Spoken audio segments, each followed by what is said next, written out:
What's the connection between property ownership and how successful a nation is? If you think about how things are right now in America, owning property is becoming an increasingly difficult dream. And if you think the situation is terrible in the US, in most other countries, the situation is even worse. And the kind of property or real estate crisis that we're talking about isn't just bad for you as an individual. It's bad for the long-term prosperity of the world, of countries, of nations in general. And that's exactly the topic of today's video. I want to explore lessons from economics and history to figure out the answer to this question. What's the link between property ownership and prosperity? To understand this topic, we need to first understand what human capital is. Human capital is basically the economic value of someone's experience and skills. This includes things like education, training, intelligence, skills, health, and much more. You see, property ownership is not just a means of shelter or a roof over your head. Property ownership also comes with real benefits that can help a person become more successful. Ergo, it improves human capital. Now, this might seem surprising, but according to research done by the Hoover Institution, apparently property owners tend to be more confident, self-reliant, and entrepreneurial than non-property owners. So why is that? Well, for one, the idea is that property ownership gives people a sense of security. If you're a property owner, you have a powerful buffer against financial hardship. If you're fired from a job, you still keep a roof over your head. Now, take this with a pinch of salt because this is assuming that your house is fully paid off and you own it completely. Another argument is that if your life took an absolute turn for the worse, like for example a terrible illness, you can sell your property for cash, so you always have a backup. Again, this is assuming that you actually own your property. In other words, your property is an insurance against uncertainties in life, and this in turn leads you to being open to bigger risks and bigger investments in life. For instance, quitting your job to start a business, pursuing higher education, or leveraging your existing property to buy even more property. And this impact goes beyond the individual. Property ownership can actually influence generational mobility. In a few studies done in Italy, they found that families who owned property were found to raise children with higher education attainment than those who rented. Another interesting point from this paper was that land ownership had an even higher impact on childhood literacy rates than malaria, and this is a disease that is known to cause severe mental decline in children. And compared to that, lack of land ownership was found to have an even greater impact. Now, alright, look, that's a bit of a stretch to be honest, but it points to a broader idea that land ownership has an impact beyond one's generation.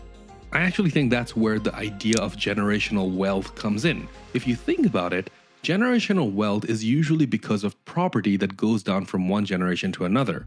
Now, according to the same paper, families who did not own property also faced higher budget constraints that hindered their children from getting quality education compared to land-owning families. You see, the idea was that future generations would have this asset that they would inherit, and this would give them a significant head start in life. And this means more money to invest in their health, their education, or even their career. All in all, this leads to an improvement in their human capital that I mentioned earlier in the video. You see, that's the key point right here. Economics tells us that human capital is by far the most important factor in determining a country's growth and development. Well, that's the theory at least, and it's easy to draw a connection between human capital and property ownership. Now, what about renters? They're a significant chunk of the market, so how does that impact a nation's economy, development, and prosperity? By the way, real quick, if you haven't already, please do subscribe to the channel. We put out weekly videos on history and finance, and your support would mean a lot. Okay, so when you think about renters, there's another important group of people that would come into mind, and that is landlords.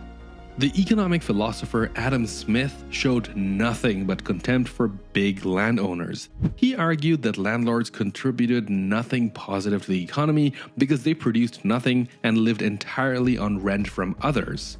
He also warned how powerful landlords are a threat to public interest. Rent from land only serves to make landlords rich and influential.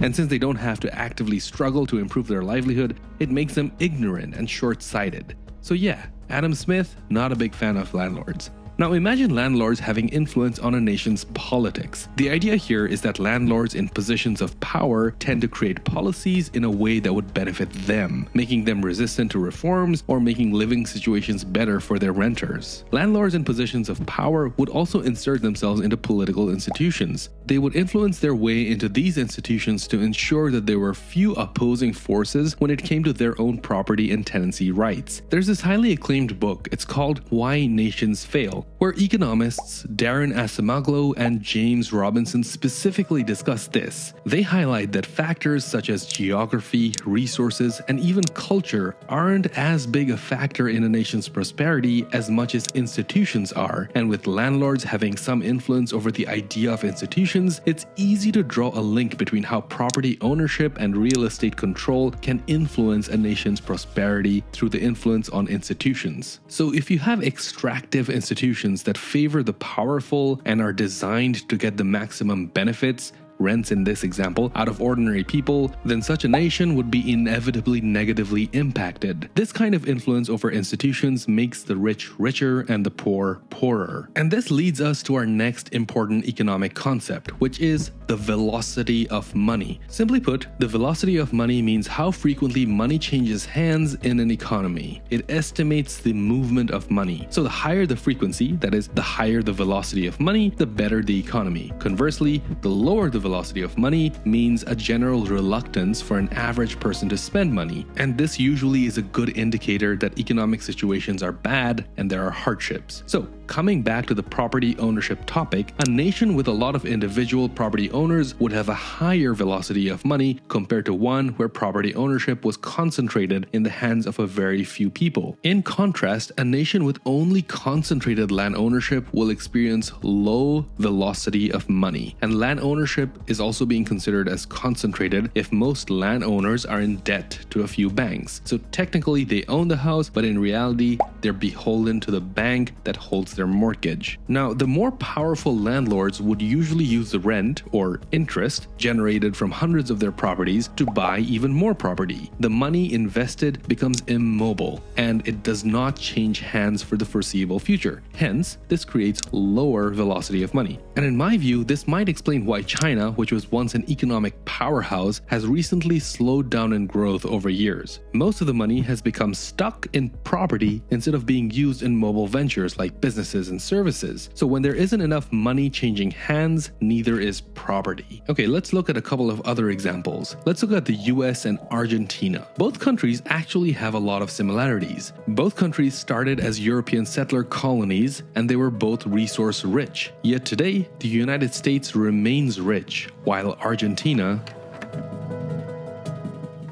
And this is very interesting because both countries started off as primarily agrarian economies. They differed only in terms of land distribution. In the US, the majority of the land was owned by small-time farmer settlers, whereas in Argentina, the majority of the land was owned by a few rich landowners. Now, we talked earlier about how economic institutions were shaped by influential landowners. We can observe this impact in Argentina. And here, it's kind of ironic because many European immigrants tried to escape their European land-owning aristocracy to move to Argentina. Despite all of this, they recreated the same type of institutions they left behind, and they had a lot of potential with export opportunities in Argentina as well. However, most of the money in the market was captured by these landowners. So instead of this kind of money being used to make the nation more prosperous, it was being used by landowners to spend the money on imported goods or to buy even more land. Again, less velocity of money, which means less economic development, which means less growth. You see, for a nation to grow rich, it needs to improve its human capital. And for that, you need to make sure that people have money left to invest in themselves, in businesses, in ventures, and they have enough money that changes hands frequently. That's why property ownership is so important in this equation. How people use this money in the context of property ownership is important, and how that money ends up being used in the overall economy of the nation matters significantly in that nation's prosperity. Since we're talking about property ownership so much, what if we back all the way up to medieval times? I made a video about how property ownership worked back in medieval times. So check it out over here, subscribe to the channel if you haven't already, and I'll see you next week.